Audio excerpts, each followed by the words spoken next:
Welcome to the Business Leader Spotlight. The Business Leader Spotlight is bringing attention to those in our community making a difference in business.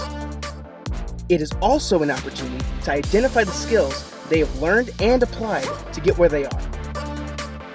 And now, let us go into this week's interview.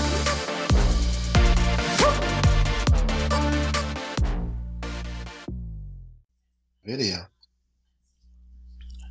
All right, we can make it work. I'll just be playing around while we're. As long as we can maintain a good conversation, and go through the questions. I think the video itself. I've had it where I've done actually really good videos, and then in production something happens and it's like, what is this? So you know what? We'll make it work from there. Sounds good. Okay, so a couple of just administrative pieces. I just want to make sure I'm saying your name correctly. Jairus? Jairus, yes, sir. Jairus Tucker. Okay, when we get done here, do you mind sending me like a professional picture or headshot, something like that, so when I put the thumbnail together, we can put it, we can have a good picture of you? Yeah, that's fine. Okay, that's perfect. So I'm going to introduce, what I'll do is I'll say something along the lines of, hey, today we're interviewing Jairus Tucker.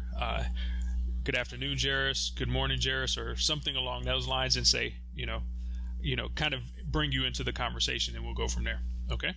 Gotcha. All right. So today we're meeting with Jairus Tucker. Good afternoon, Jairus. How are you today? I'm doing great. How about yourself? Doing great. Thanks for joining us today on the Business Leader Spotlight. Would you mind sharing a little bit about yourself and what you're currently working on? Thank you for the opportunity. Like you said, my name is Jairus Tucker. I am the CEO of Real One-on-One Consulting. It's a marketing company. I enjoy branding, advertising. Now I'm spreading my wings, if you will, getting more into showing entrepreneurs how to run a business, how to even begin to think about becoming an entrepreneur.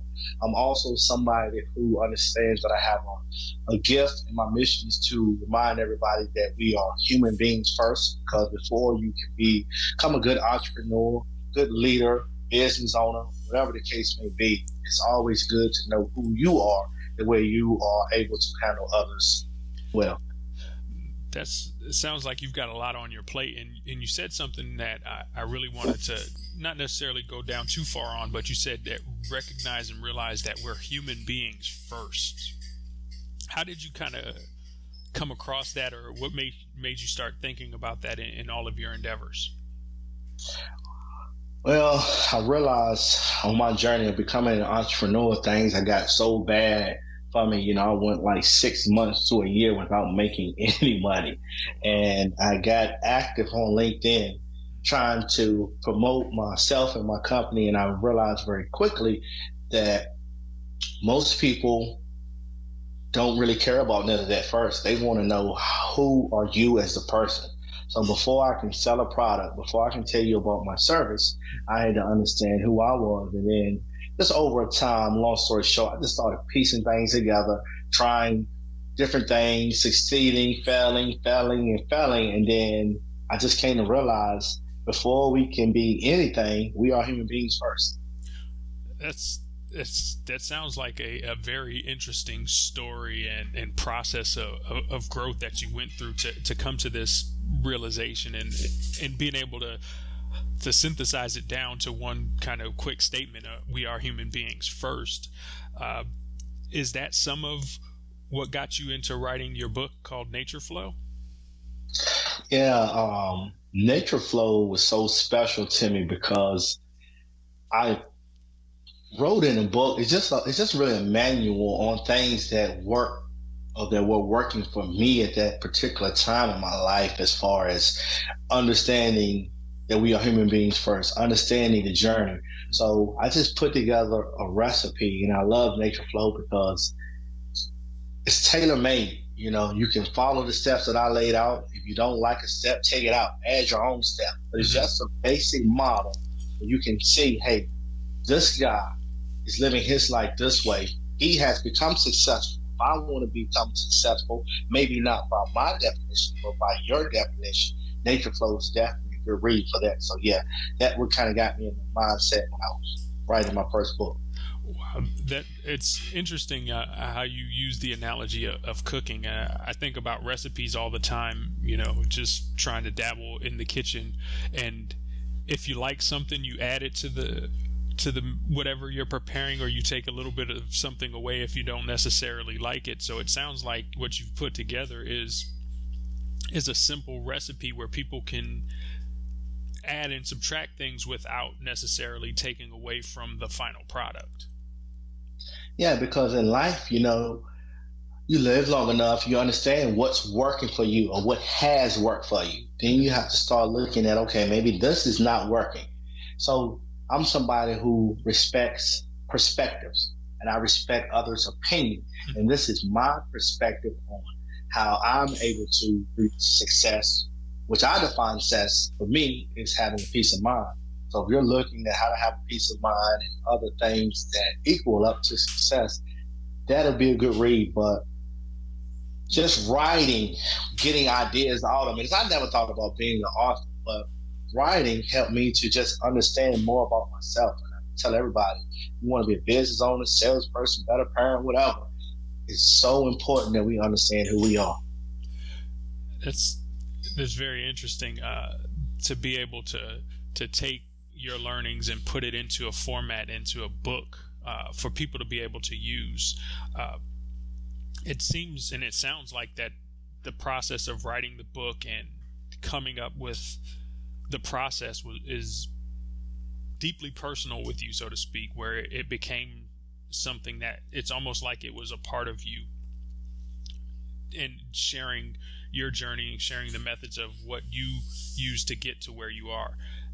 Is that how it was, or was it a little bit more detailed?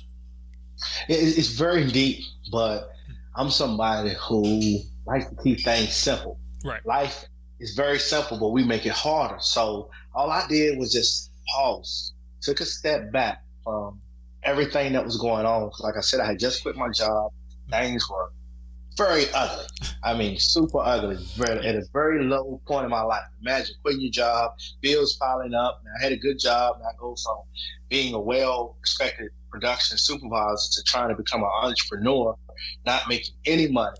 And instead of complaining about it, I just started to put my thoughts together and understanding, hey, this is helping me to get my mind right. Just waking up in the morning, maybe doing some daily affirmations. That got me right. Next thing helped was creating opportunities, not just looking for them. I tell everybody, I'm not going to take no for an answer for something I want. If I have to knock on the front door of the opportunity, nobody comes, I'm going to go to the back door. I'm going to go through the window. I'm going to go through the basement door, the attic, chimney. If I have to dig a tunnel 10 feet deep to come up through the floor, I will. And if I still can't get in that way, then I will create my own door. Interesting. Sounds like you've got a very persistent personality that goes after what you want, and you don't take no for an answer. Yeah, when it's coming, you got to understand. I tell everybody, this is my life. I'm responsible. Nobody else is, you can tell me no. And when I was first beginning on this entrepreneurial journey, I knew people. I always had a good reputation. I always been somebody who was a man of their word. So I would reach out to different individuals that I knew, like, okay, yes, this person, they're going to support me because you know I'm a good person. And they would tell me no. And I'm like, how can you tell me no when you know me? Mm-hmm. But it's not like they're saying no personal. It's just that I don't need the service that you're providing for me. Right. So I had to take a seat back and build a relationship with the people that I wanted to do business from, because they might not need my services, but he might have a buddy that he doesn't mind introducing me to that I could help. That's just very very thoughtful and well spoken to the point of how people do business. They do business with people they know, like, and trust, and that relationship piece wraps up those three keys of being able to connect with people. On the process of writing your book, I understand, how much it it took for you to be able to create it, and the process you went through to get it into production, and the time in your life. But if you had it to do differently, what are some of the things that you would do differently in writing the book? I would have took my time. As far as Nature Flow was so special, but I was between a rock and a hard place, and I wanted some money, and I wanted to get the book out, I wanted to get my message. So it's not really complete. That's why I'm doing a Nature Flow 2.0, because Nature Flow, that simple manual, is so direct. It's for high level people. Like, only a certain audience is going to appreciate it, because it's straightforward, cut and dry points. And for people that's just starting out, it's not laser focused. They're not going to understand that. So if I could do it differently, I would have just taken my time and just really turned it into the masterpiece, with which I'm doing now, and not looking at it at a money aspect. You know, when you don't have a job and you don't have anything coming in, and I was sitting on it for about a year just working on it. Things were just getting tight. And I was listening to a motivational speaker on YouTube say, you know, if you got a book and it's got misspelled words in it, if you don't think it's complete, go ahead on and put it out. And I just felt like he was just talking to me at that point in time. But I don't advertise Nature Flow as much as I could, because I'm waiting on me to finish 2.0 so I can know for a fact that even the average person that's thinking about entrepreneurship, business, or just life in general will actually be able to appreciate that more. Okay. Well, it sounds like you're going to take Nature Flow 2.0 into a whole, I don't want to say a whole nother level, but a whole different level of understanding and application for people to be able to take it and apply it to themselves in, as you said, pretty much wherever they are on the spectrum, whether it's beginning, you know, further along down the journey, you know, looking at it, say, in the arena of parenting, wherever it needs to be. Yeah, sir, you hit the nail right on the head. Thank you. Okay, so I did, in my digging around before the interview and just trying to make sure I understood who you are as a person, I wanted to look into and find out, you know, some of the different things that you had done, and you wrote a few articles on LinkedIn that kind of stuck out to me. I didn't go through all of them. I think I would have had questions for days had I done that. So I focused on 3 of them. And the first one I want to talk about is your article, The Role in Leadership, or the Role of Leadership in Today's Society. What kind of inspired you or got you thinking along those lines to create that article? Well, I consider myself a leader, and I tell everybody I'm volunteering to take over the lead. You know, I don't care who's in that leadership position. I'm somebody that's made up in my mind, hey, I'm qualified to do this, because there's so much going on in today's society. You know, you got racism, you got the COVID-19, you got people are looking for knowledge but not knowing where to get it from. People who need knowledge but don't know how to say, I need some help. So I have been the person that's first said, I need some help. I'm trying to grow. I want to become a leader. And I used to work as a production supervisor for a long time. Every time I would get a job anyway, I would start at the bottom and I would always work myself up. And the top level managers would always come to me asking me to be in a leadership position. Now, I didn't really care about being in a leadership position back then because I didn't understand.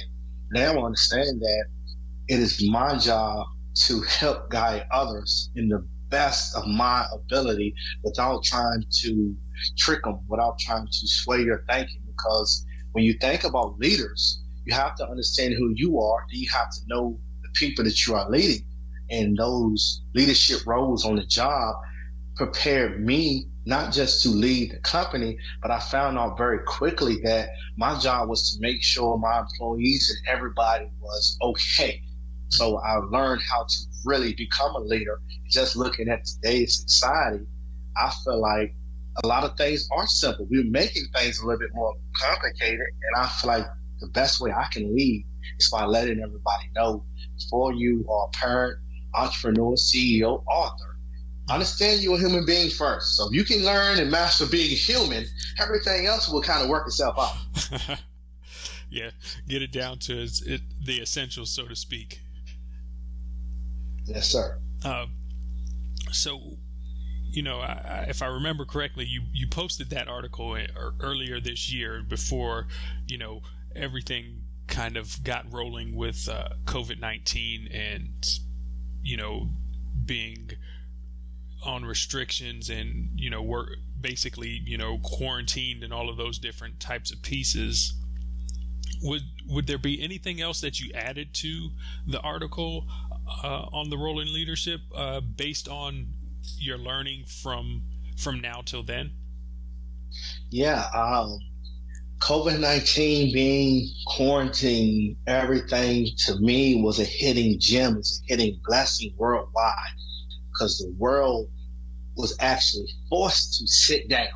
And what I did, I used the time instead of complaining about how I can't go out, what's going on.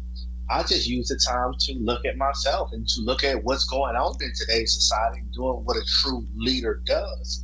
You continue to understand me and how I'm feeling.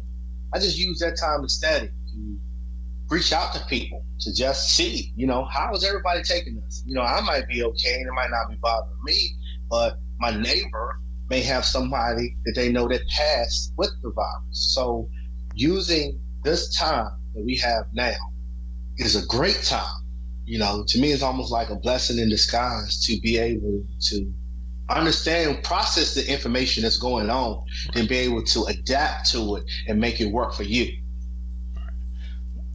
It seems like you took this time and used it for yourself, not just as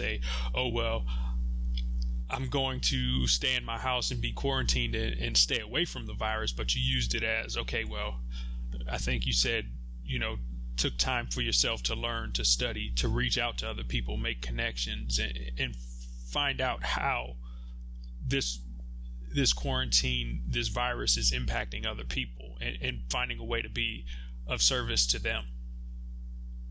Yeah, because I think the virus allowed people like me and leaders like me, even people who don't understand what a leader can be anybody. I look at my kids. I got an 8-year-old son and a 5-year-old daughter. They're leaders to me because they can give me information on things that I didn't know. So I just used that time to understand the world was missing hope, belief, drive, and passion.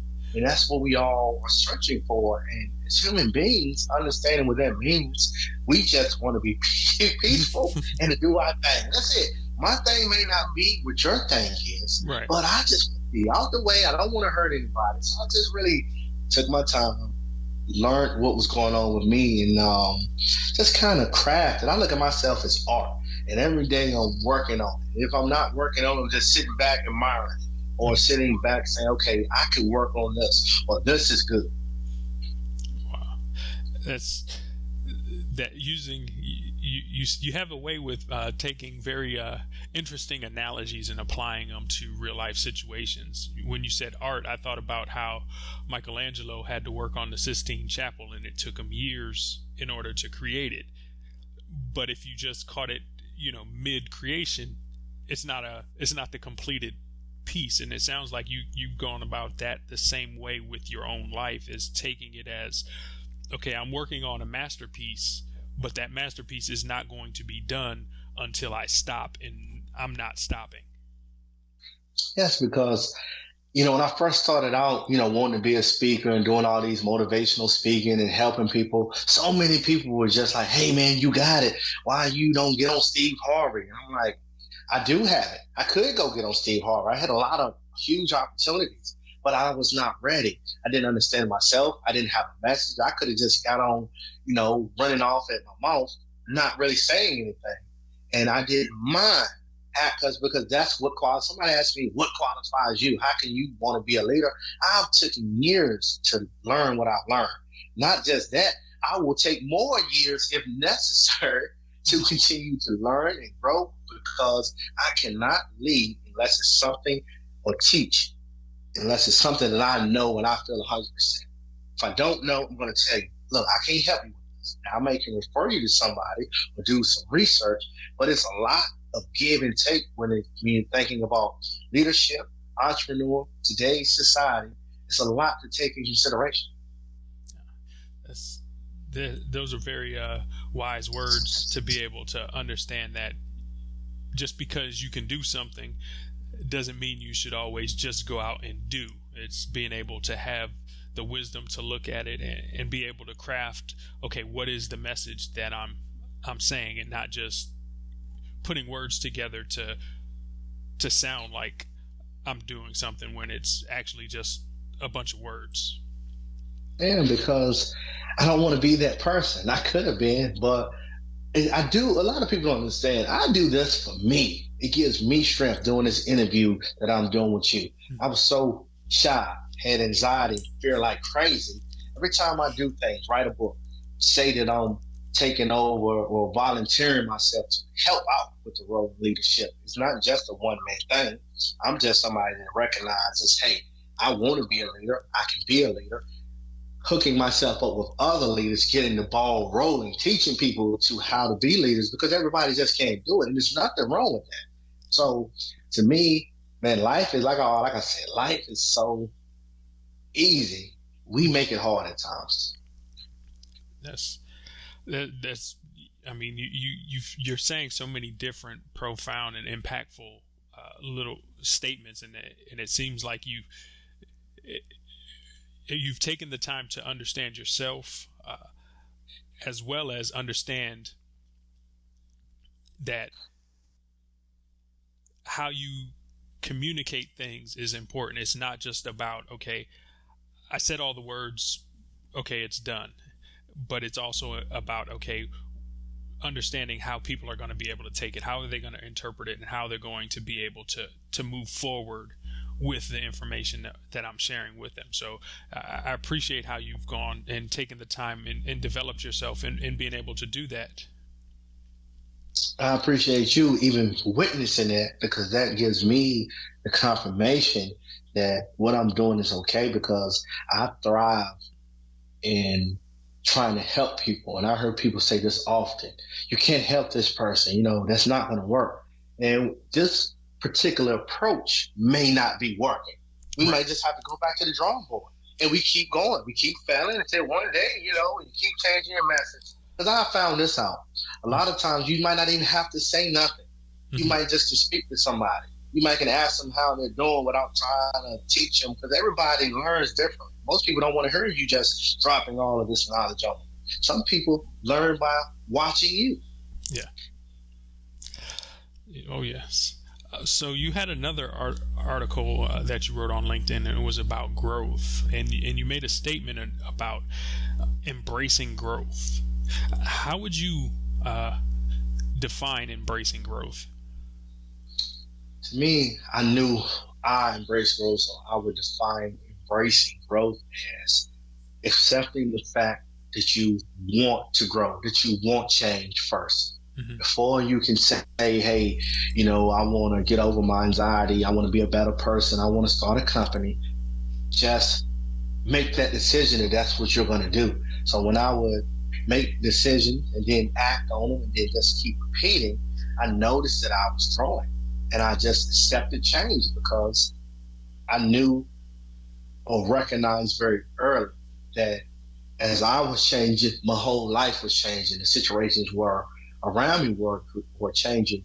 And when you embrace growth, you are embracing your ability to control or shape the life that you want to have, so to speak. Now, with that, you made mention of this earlier, is that you have, I'll say, you not necessarily the being concerned or having to deal with being not wanting to, what's the proper word I want to use with this, is being, I won't necessarily say, I don't think you use the phrase introverted, but being able to put your message out there, being able to, get on an interview, do an interview, maybe even be a little bit skeptical of doing some of the videos that I know you do on LinkedIn as well. How did you kind of get over that the difficulty with that of being a little bit, what I'll say is camera shy, but it may not exactly be camera shy? Well, it was just fear and anxiety, and that's a good question.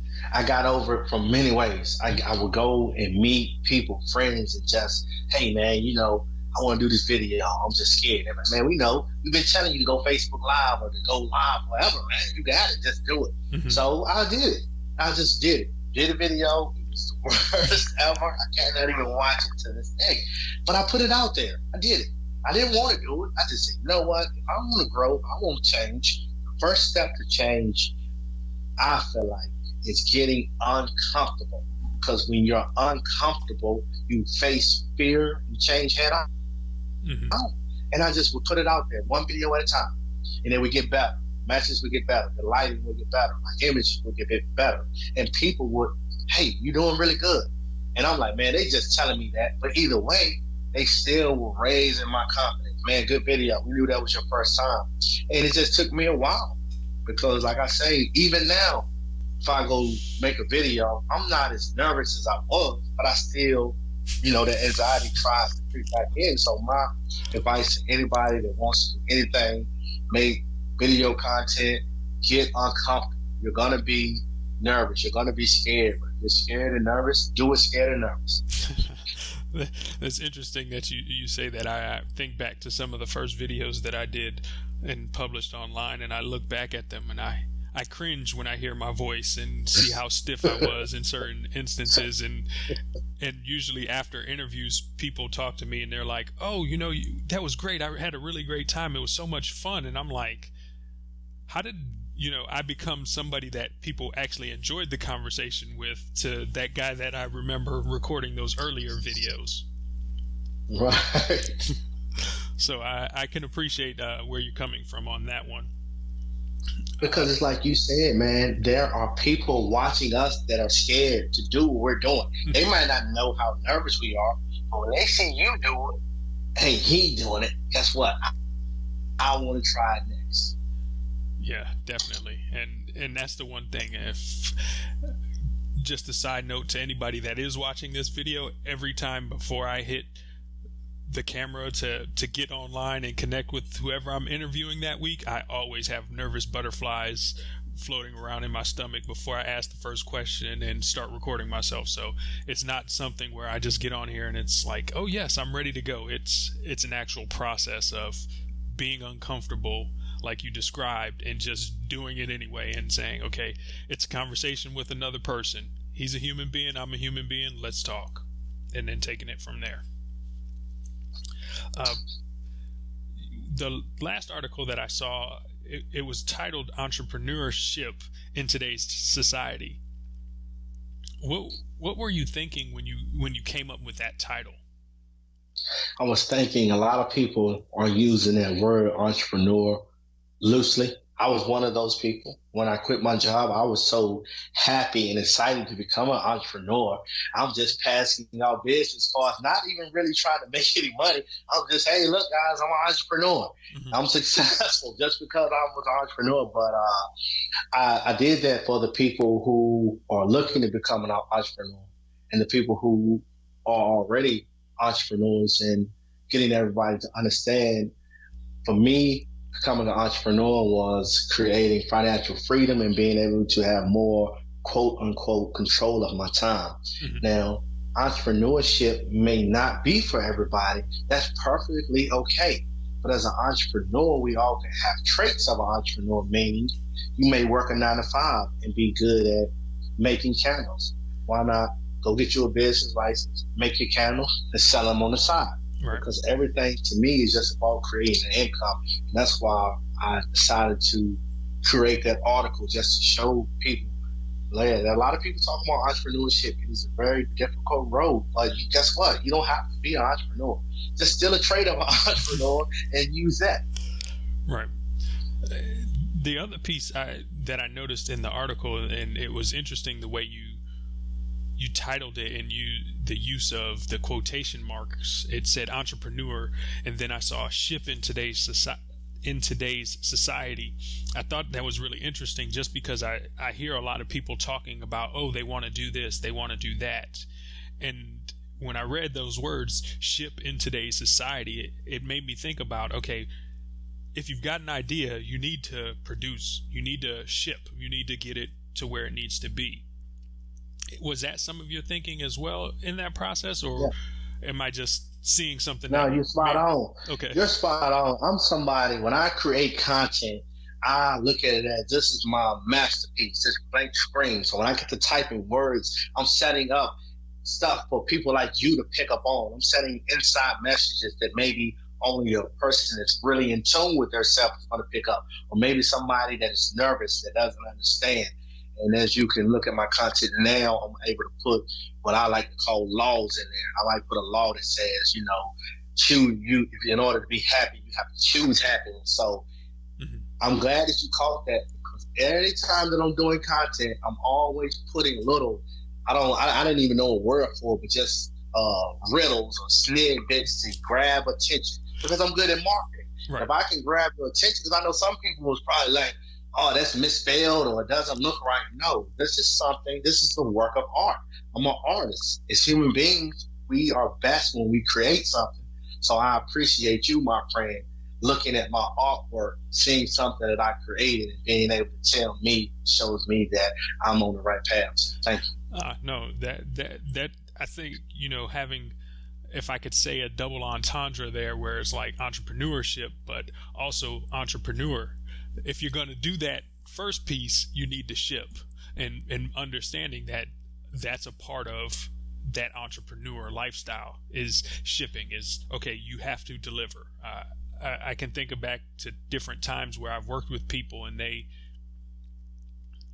would always ask for extensions on deadlines for things, and people would give them to them, and I'm like, no, you have to delay. If anywhere else, you would not be able to do what it is that you do. And I've come to find out even more so that's true today, is that if you don't deliver, people are going to click and move on to the next thing. And that's one of the biggest challenges that I see that people have is this, it's got to be perfect mindset, and I can't just ship where it is right now. Have you seen that as well?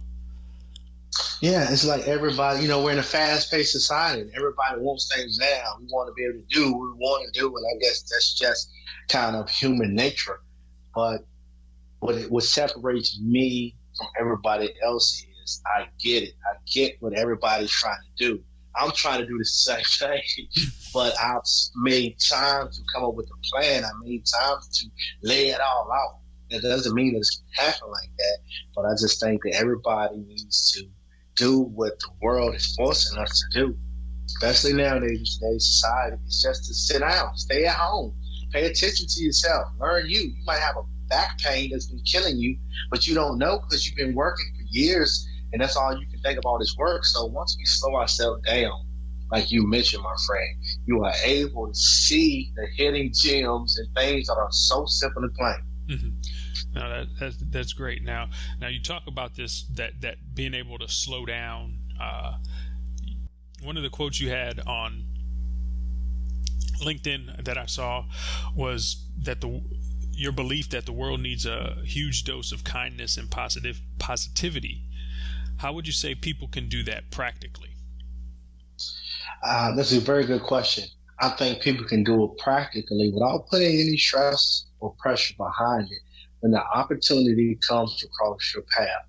What I mean is, when you're living your day-to-day life, doing your day-to-day activities, maybe going to work, and you're around some coworkers who are complaining and being negative about the job, you can use that time to show some positive, to add positiveness to the world by just saying, yeah, today may be a rough day, guys, but we still got a job. You got to think about the people that don't have a job.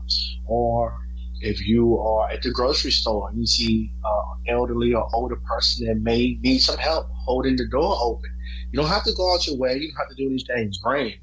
But when the opportunity comes across your path to show kindness and positivity, do so. And that was just a quote that I made up because I feel that's what the world needs. You may feel the world needs love or something else, but from how I grew up, not understanding that being positive or showing strength. We just wasn't doing that. Mm-hmm. Now I understand that being kind is a strength. So I believe that this is what the world needs amongst many other things. All right. Thank you for sharing that, because I agree that being able to take those moments and identifying those moments where you can be kind to someone or you can be positive with someone in a specific environment, how it just changes the whole direction of a conversation, the atmosphere of how people work and how people do things. It does. It's just a little, I'll say, sprinkle of being nice, or sprinkle of the niceties in life, and it helps people keep moving forward and not stay in that kind of a rut of, oh man, it's going to be like this again, or, nobody's ever nice, at the grocery store, nobody holds the door for me or anything like that. So I appreciate you sharing that with us. Now, if people wanted to contact you, be able to reach out to you to get more information on some of your specific services, how would they go about doing that? The best way, I'm encouraging everybody, I have this text me now number. That's the easiest way to reach me. But before you text me now, you can follow my hashtag Thinkers at Work. That way you can get a better idea of the articles you were talking about, some of the quotes, some of the videos, and some of the content that I'm putting out on LinkedIn, and not just that social media platform, all social media platforms, and just the internet in general. Mm-hmm. So you can follow the hashtag Thinkers at Work. I don't know if there's a link or somewhere where we can insert text me now number, but we can put that in there for anybody that's wanting to reach out. Okay. Yeah, we'll definitely do that. We'll put that on the thumbnail so people be able to use that and be able to reach out to you via that text me now number. Again, Jairus, I thank you for taking the time out today to join me and be able to share some of your perspectives on things and some of your insights on being able to become a leader and be an entrepreneur. I thank you for that time today. Is there anything else you want to share with the audience before we leave? Yeah, man, I appreciate you, Mike. I enjoy the vibe, the way you handled yourself, the way you did your research. This was one of the better interviews that I've been a part of. So, man, salute to you and what you have going on. Please continue to do good work. Oh, no, I appreciate the positive feedback. It's always welcome. And, again, thank you all for joining us this week as on the Business Leader Spotlight. Thank you. Have a good day. So that's pretty much it, sir. I do appreciate the time. You did very good. Man, you got a voice for, anybody ever told you this, like a sportscast voice, like I can hear you on like ESPN, man.